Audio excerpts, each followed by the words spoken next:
बिस्मिल्लाहिर्रहमानिर्रहीम। 10th class lecture number 1, जिसमें हमारे पास हमारा चैप्टर नंबर 1 है। Chapter number 1 about thermal physics. Thermal physics हमारे पास क्या होती है, चैप्टर नंबर 1 है। इसके अंदर हम देखेंगे कि हम किन किन टॉपिक्स को डिस्कस कर रहे हैं। लेक्चर नंबर 1 में हम सबसे पहले कवर करेंगे अपना इंट्रोडक्शन। इंट्रोडक्शन क्या है, सबसे पहले हम अंडरस्टैंड कर लेते हैं बेसिकली हमारे पास ये जो वर्ड थर्मल है ये कहाँ से डिराइव हुआ है। तो याद रखिएगा, the word thermal dedicated from the word therm, कि हमारे पास ये जो थर्मल फिज़िक्स में थर्मल का लफ्ज़ है ये कहाँ से निकला है, ये हमारे पास थर्म से निकला है। और थर्म के मानी क्या होते हैं, हीट यानी हरारत के, हीट यानी हरारत के। अब थर्मल फिज़िक्स क्या हुई, thermal physics is defined as, तो फिर हम थर्मल फिज़िक्स को डिफ़ाइन कर सकते हैं, कैसे कर सकते हैं, the branch of physics which deals the study of heat. यानी थर्मल फिज़िक्स हमारे पास वो ब्रांच है फिज़िक्स की जिसके अंदर हम हीट के बारे में पढ़ते हैं कि बेसिकली हीट हमारे पास क्या है, and veg of transformation of heat. एक तो हम पढ़ते हैं कि हमारे पास हीट क्या है, हीट के बारे में, और हम दूसरी बात देखेंगे कि हमारे पास एक हॉट बॉडी है और दूसरी हमारे पास एक कूल्ड बॉडी है। तो एक हॉट बॉडी से कूल्ड बॉडी की तरफ जो हीट है वो किस तरीके से ट्रांसफ़र होती है। इसको हम नाम देते हैं ways of transformation of heat, and its effects on matter is called as thermal physics. Thermal physics की डेफिनेशन क्या बनी हमारे पास, ये हमारे पास वो ब्रांच है जिसके अंदर हम हरारत के बारे में पढ़ते हैं और हरारत किस तरीके से मुंतकिल होती है उसके बारे में पढ़ते हैं, और इस हरारत के अफेक्ट्स यानी असरात क्या होते हैं, असरात क्या होते हैं मैटर के ऊपर, मादे के ऊपर, उसके बारे में पढ़ते हैं। अब हीट को, थर्मल फिज़िक्स को गहराई से पढ़ने से पहले हमें अंडरस्टैंड करना है कि बेसिकली हमारे पास हीट एक्चुअली में है क्या। What is heat. तो सबसे पहले हम अंडरस्टैंड करेंगे कि हमारे पास हीट क्या है and how it is related with temperature.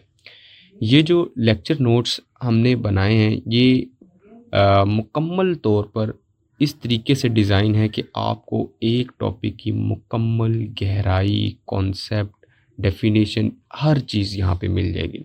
और ये लेक्चर नोट्स आपको जो है वो इंशाल्लाह जो है वो व्हाट्सएप ग्रुप पे मिल जाएंगे। ओके, तो सबसे पहले हम अंडरस्टैंड करते हैं कि हमारे पास जो हीट है ये हीट क्या है। याद रखिएगा, हीट हमारे पास क्या है, थर्मल एनर्जी है, फॉर्म ऑफ थर्मल एनर्जी है। Heat is a form of energy. Heat हमारे पास एनर्जी की एक शक्ल है, जिसको हम कौन सी एनर्जी की शक्ल है, थर्मल एनर्जी है। डैट इज़ ट्रांसफर्ड, जो मुंतकिल होती है, फ्रॉम अ हॉट बॉडी, गर्म जिस्म से, टू अ कूल्ड बॉडी, ठंडे जिस्म की तरफ। किसकी वजह से मुंतकिल होती है, due to difference in temperature. Temperature के मुख्तलिफ होने की वजह से जो थर्मल एनर्जी गर्म जिस्म से ठंडे जिस्म की तरफ मुंतकिल होती है उसको हम नाम देते हैं हीट का।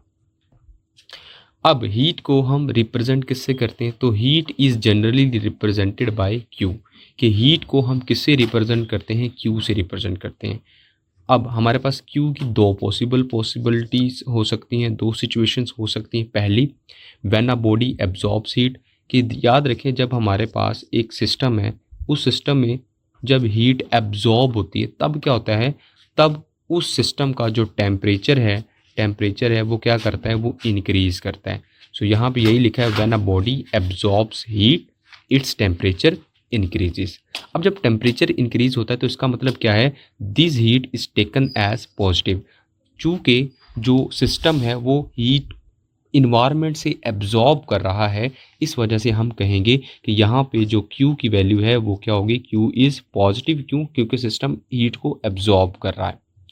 दूसरा सिनेरियो क्या बनेगा, when a body releases heat. अब एक बॉडी जो है वो हीट लेने की बजाय हीट एब्जॉर्ब करेगी, मतलब एब्जॉर्ब करने के बजाय हीट को रिलीज़ करेगी, तब हम कहेंगे कि हमारे पास चूँकि सिस्टम की एनर्जी रिलीज़ हो रही है, हीट एनर्जी जो है वो रिलीज़ हो रही है, दैट्स वाई उस बॉडी का टेम्परेचर क्या करेगा, डिक्रीज़ करेगा। अब चूँकि टेम्परेचर डिक्रीज़ कर रहा है, हीट एमिट हो रही है, बाहर निकल रही है, that's why Q is taken as negative. ठीक हो गया। तो ये हमारे पास हो गया हीट से रिलेटेड। अब हम देखते हैं बेसिकली हमारे पास हीट का यूनिट क्या है, what is the measurement unit of heat. चूँकि as heat is a form of energy, चूँकि हीट जो है वो एनर्जी की एक शक्ल है, so the unit of heat is joules. कि हमारे पास जो एनर्जी है, हीट एनर्जी है, इसका यूनिट क्या होता है, इसका यूनिट हमारे पास होता है जूल्स। तो हीट एनर्जी का यूनिट क्या हो गया, जूल हो गया। दूसरी चीज़ हम देख लेते हैं मेजरमेंट, कि अब हमने पढ़ तो लिया हीट है क्या, हीट का यूनिट क्या है, कैसे ट्रांसफ़र होती है। अब हम देखते हैं कि हीट को मेजर कैसे करते हैं।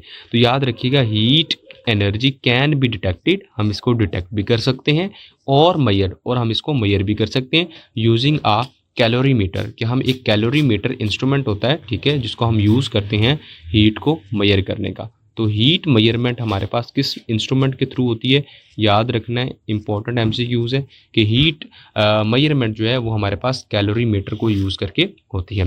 Now we need to define what is temperature. अब हमने जैसा कि हमने पढ़ा कि थर्मल फिजिक्स जो है वो हीट को डील करती है, हीट किस तरीके से ट्रांसफ़र होती है उसको डील करती है, उसके अफेक्ट्स को डील करती है। फिर हमने देखा कि हीट हमारे पास है क्या, हमने ये देखा हीट का यूनिट क्या है, हमने वो देखा। अब हम देखते हैं कि बेसिकली ये हीट है क्यों है ये हीट, क्यों ट्रांसफ़र होती है ये हीट। तो उसकी मेन रीज़न है हमारे पास टेम्परेचर, कि जब तक हमारे पास टेम्परेचर होगा तब तक हमारे पास जो हीट है वो ट्रांसफ़र होती रहेगी। तो सबसे पहले हम डिफ़ाइन करते हैं टेम्परेचर को कि एक्चुअली व्हाट इज़ टेम्परेचर। सो यहाँ पे हमने दो डेफिनेशन लिखी है। एक हमारे पास ओल्ड डेफिनेशन है, ठीक है, ओल्ड डेफिनेशन नहीं हम कह सकते, मीन्स जो आपकी बुक जो है वो रेफ़र करती है, या आपकी बुक रेफ़र करती है कि हमारे पास टेम्परेचर की डेफिनेशन क्या है। So what is temperature. Temperature हमारे पास क्या है, the measure of hotness and coolness of a body is called as temperature.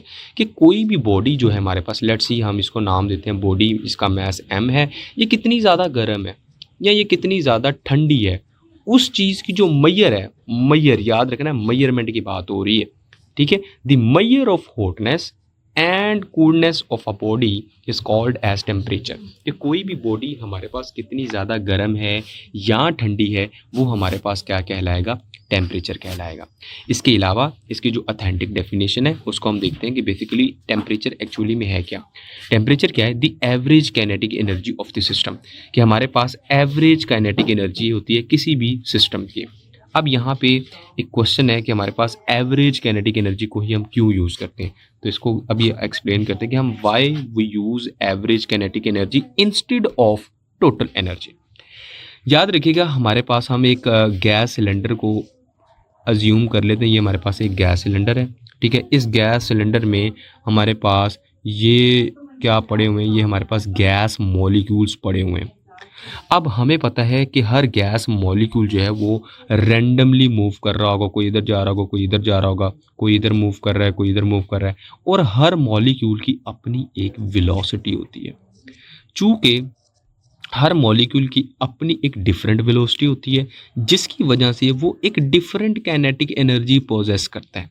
लेकिन हम ओवरऑल द सिस्टम को स्टडी करेंगे, और जब भी हम ओवरऑल सिस्टम को स्टडी करते हैं जहाँ पे हमारे पास डिफरेंट मॉलिक्यूल्स हैं और डिफरेंट मॉलिक्यूल्स की डिफरेंट काइनेटिक एनर्जी है, फिर वहाँ पे हम एक एब्सोल्यूट वैल्यू को कंसीडर करने के लिए हम क्या लेते हैं, हम वहाँ पे एवरेज लेते हैं। तो यहाँ पे डेट्स वाई हम किसको यूज़ करें, एवरेज काइनेटिक एनर्जी को, जिसको हम डिफाइन करते हैं एज ए टेम्परेचर। अब यहाँ पे क्वेश्चन है हमारे पास, उस क्वेश्चन का आंसर करते हैं कि वाई थर्मल एनर्जी और हीट फ्लोस। कि हमारे पास थर्मल एनर्जी है वो क्यों फ्लो करती है, या हीट जो है वो कैसे एक बॉडी से दूसरी बॉडी की तरफ मूव करती है, इज़ जस्ट बिकॉज, ये हीट फ्लो करती है just because of temperature difference between the systems. कि हमारे पास टेम्परेचर डिफरेंस होने की वजह से जो हीट है वो हॉट बॉडी से कूल्ड बॉडी की तरफ ट्रांसफ़र होती है। फॉर एग्जांपल, ये हमारे पास एक मेटल रोड है, आगे जाके हम डिटेल में देखेंगे। ये मेटल रोड है, ये इसका एंड ए है, ये इसका एंड बी है। तो एक एंड को हम गर्म करना शुरू करते हैं तो जो हीट है वो दूसरे एंड की तरफ ट्रांसफ़र होना शुरू हो जाएगी due to difference in temperature. अब टेम्परेचर से रिलेटेड भी दो तीन बातें हैं, ये याद रखिएगा कि temperature is generally represented by T, कि हम टेम्परेचर को रिप्रेजेंट करते हैं टी से। It may be positive, it may be negative. हमने बाज़ औक़ात सुना होगा कि समवेयर एल्स टेम्परेचर जो है वो 30 डिग्रीज सेल्सियस पे चला गया, ठीक है। इसके अलावा हमने देखा होगा कि कुछ लोग कहते हैं कि -15 डिग्री सेल्सियस पे भी चला गया। सो इट मीन्स टेम्परेचर के पास दो पॉसिबल स्टेट्स हो सकती हैं, टेम्परेचर में बी पॉजिटिव एंड टेम्परेचर में बी नेगेटिव, ठीक है। तो ये हमारे पास दो सिनेरियोज होते हैं टेम्परेचर के रिलेटेड।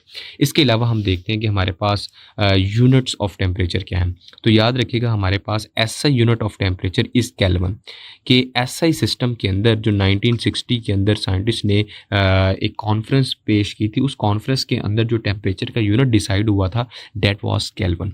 लेकिन अभी के लेकिन टेम्परेचर के इसके अलावा और भी यूनिट हैं, जैसा कि हमने सेल्सियस को देखा, हमने फ़ारेनहाइट को देखा, ठीक है, केल्विन है। So these are the other units of temperature. अब टेम्परेचर को हम मेजर कैसे करते हैं, ये इंपॉर्टेंट पॉइंट है। सो temperature can be measured using thermometer. तो टेम्परेचर को मेजर करने के लिए हम जो है वो थर्मोमीटर का इस्तेमाल करते हैं, और पीछे हमने क्या पढ़ा था कि हीट को मेजर करने के लिए हम कैलोरीमीटर का इस्तेमाल करते हैं। Now we discuss the relation between heat and temperature. अब हम देखते हैं कि बेसिकली हीट और टेम्परेचर के दरमियान क्या रिलेशन है, and how that heat is transferred from hot body to cooled body. फिर हम देखते हैं कि इनका रिलेशन क्या है और कैसे हीट जो है वो कूल्ड बॉडी से हॉट बॉडी से कूल्ड बॉडी की तरफ ट्रांसफ़र होती है। So between heat and temperature ये हमारे पास रिलेशनशिप है। हम सबसे पहले मैं फिगर को एक्सप्लेन करूंगा, इसका ऊपर टेक्स्ट मौजूद है, उसको हम बाद में देखेंगे। सबसे पहले हमने क्या अज्यूम किया, हमने ना एक रॉड ले ली है, एक मेटल रॉड ली है। इस मेटल रॉड के दो सिरे, एक सिरा हॉट मीन जिसको हमने फायर पे रखा हुआ है, और एक हिस्सा हमारे पास कूल्ड है, मींस वो हमारे पास फायर के साथ डायरेक्टली कांटेक्ट में नहीं है। अब होता क्या है, जैसे ही मैं इसको एंड ए का नाम दे देता हूँ, इसको मैं एंड बी का नाम देता हूँ, मीन्स रोड है, दो सिरे, एक सिरा ए है, एक सिरा बी है, मैं ए को ए का नाम दे देता हूँ, एक को बी का नाम देता हूँ। अब मैं ए सिरे को फ्लेम की मदद से मैं इसको हीटअप करना शुरू करता हूँ। जैसे ही हीटअप करना शुरू करूँगा, अब आपको नज़र आ रहा है कि बेसिकली हमारे पास जो रॉड है वो टाइनी मॉलिक्यूल्स यानी एटम से मिलकर बनी है। अब जैसे ही फ्लेम होगी तो उसके पास जितने भी एटम्स होंगे वो एनर्जी को गेन करेंगे, और एनर्जी को गेन करने की वजह से उनकी वाइब्रेशनल मोशन जो है वो क्या कर जाएगी, इंक्रीज़ कर जाएगी। जब वाइब्रेशनल मोशन इंक्रीज़ कर जाएगी तो वो लार्ज डिस्टेंस के ऊपर, लार्ज एम्पलीट्यूड्स के ऊपर वाइब्रेट करना शुरू कर देंगे, जिसकी वजह से जब वो अपने नेबरिंग एटम्स के साथ टकराएंगे तो वो कोलिजन के दौरान अपनी एनर्जी जो है वो दूसरे मॉलिक्यूल्स को ट्रांसफ़र कर देगी। मींस ये हमारे पास एक एटम है, जब ये टकराएगा अपने साथ वाले एटम के साथ, वो अपनी एनर्जी इसको ट्रांसफ़र करेगा, इस मॉलिक्यूल को एनर्जी मिलेगी, एटम को मिलेगी, ये अपने साथ वाले को एनर्जी ट्रांसफ़र करेगा, कोलिजन की वजह से ये इसको ट्रांसफ़र करेगा, ये इसको। अब जैसे जैसे एनर्जी ट्रांसफ़र होती जाएगी, जैसे जैसे कोलिजन होती जाएगी, वैसे वैसे एनर्जी जो है वो देखें हो क्या रहा है, एनर्जी इधर से इधर, इधर से इधर, इधर। सो एनर्जी जो है वो एक डायरेक्शन में फ्लो करना शुरू कर देगी। अब ये वो एनर्जी है जो गर्म जिस्म से ठंडे जिस्म की तरफ जा रही है, जिसको हम नाम देते हैं हीट एनर्जी का। So that is heat energy. अब ये हीट एनर्जी कब तक जो है वो हमारे पास ट्रांसफ़र होती रहेगी, याद रखिएगा हीट एनर्जी हमारे पास तब तक ट्रांसफ़र होती रहेगी जब तक कि हमारे पास जो है वो थर्मल इक्विलिब्रियम जो है वो डेवलप नहीं हो जाता, तब तक हमारे पास हीट एनर्जी जो है वो ट्रांसफ़र हो। ओके, तो जब तक हमारे पास थर्मल इक्विलिब्रियम कायम नहीं हो जाता तब तक हमारे पास जो है हीट फ्लो करती रहेगी। अब ये थर्मल इक्विलिब्रियम है क्या, इसका कॉन्सेप्ट कहाँ पे, ये जब हमने एक्सप्लेन किया था रॉड वाला, तो इसी की एक्सप्लेनेशन के अंदर अगर आप इसको रीड करें, consider a metal rod whose one end A which is at high temperature and other end which is at low temperature. ठीक है, यही मैंने आपको बताया कि टेम्परेचर जो पहला एंड है उसको हमने टेम्परेचर दिया हुआ है और जो दूसरा एंड है उसको हमने टेम्परेचर नहीं दिया। The atoms of the end A oscillates और vibrates at large amplitude due to high temperature, कि हमारे पास जो एंड ए है उसको जब हीट मिलती है उनके एटम्स को तो वो ज़्यादा एम्पलीट्यूड पे वाइब्रेट करते हैं, फिर वो दूसरे मॉलिक्यूल एटम से टकराते हैं, वो एटम्स आगे एटम से टकराते हैं और एनर्जी ट्रांसफर होती रहती है और वो एंड बी तक चली जाती है। कब तक चली जाती है? In this way, the thermal energy is transferred from one hot body to another hot body until the temperature of both bodies become equal. जबकि दोनों सिरों का टेम्परेचर बराबर नहीं हो जाता, यानी दोनों बॉडीज का टेम्परेचर इक्वल नहीं हो जाता, तब तक हमारे पास हीट जो है वो फ्लो करती रहेगी। अब हम देखते हैं कि जब टेम्परेचर बराबर हो जाता है तो उस स्टेट को हम क्या नाम देते हैं? When the heat does not flow, means जब हीट फ्लो करना रुक जाएगी, मीन्स अब एक बॉडी ए है, दूसरी बॉडी बी है, मैं इनके दरमियान जो है वो एक थर्मल कनेक्शन करवा देता हूँ, थर्मल कांटेक्ट करवा देता हूँ, थर्मली कांटेक्ट में आ जाती हैं ये। इसका टेम्परेचर भी, इसका टेम्परेचर भी हमारे पास, इसका टेम्परेचर भी हमारे पास 50 डिग्री सेल्सियस हो चुका है, इसका टेम्परेचर भी हमारे पास 50 डिग्री सेल्सियस हो चुका है, दोनों का टेम्परेचर सेम हो गया। जब दोनों का टेम्परेचर सेम हो जाएगा हमारे पास हीट फ्लो नहीं करेगी। When the heat does not flow, यही है कि हीट फ्लो नहीं करेगी, and the temperature difference becomes zero, means दोनों का टेम्परेचर जो है, टेम्परेचर का फर्क जो है वो जीरो हो जाएगा। The bodies then this state is called as thermal equilibrium. तो थर्मल इक्विलिब्रियम की डेफिनेशन इंपॉर्टेंट है बोर्ड के पॉइंट ऑफ व्यू से भी, और आप लोगों ने याद भी रखना है कि हमारे पास थर्मल इक्विलिब्रियम क्या है। इंपॉर्टेंट पॉइंट्स क्या हैं कि हीट फ्लो नहीं करती, कब और क्या हो जाता है, और हमारे पास जो टेम्परेचर डिफरेंस है वो जीरो हो जाता है, और इसको हम क्या नाम देते हैं? Thermal equilibrium. लास्ट पॉइंट याद रखना है इस लेक्चर का, रिमेंबर इंपॉर्टेंट पॉइंट है, heat only flows when we have two objects. हाँ, हीट एक ही सूरत में फ्लो करेगी जब हमारे पास दो ऑब्जेक्ट होंगे, ठीक है, एक ऑब्जेक्ट नो दो ऑब्जेक्ट, और दोनों ऑब्जेक्ट की क्या कंडीशन हो चली? Different temperature. जब तक हमारे पास, फॉर एग्जांपल ये हमारे पास एक लंबी रॉड है और एक ही बॉडी है और इसका टेम्परेचर सेम है, हीट फ्लो नहीं करेगी। हीट फ्लो कब करेगी? लेट्स सपोज में ये वन एंड है और ये हमारे पास टू एंड है, मैं दोनों का टेम्परेचर डिफरेंस कर देता हूँ, now heat will flow. So heat means heat को फ्लो करने के लिए दो रिजर्वर्स चाहिए, मीन्स एक हॉट टेम्परेचर और एक low temperature. No heat will flow when temperature is same, जब टेम्परेचर सेम होगा तो हमारे पास हीट जो है वो फ्लो नहीं करेगी।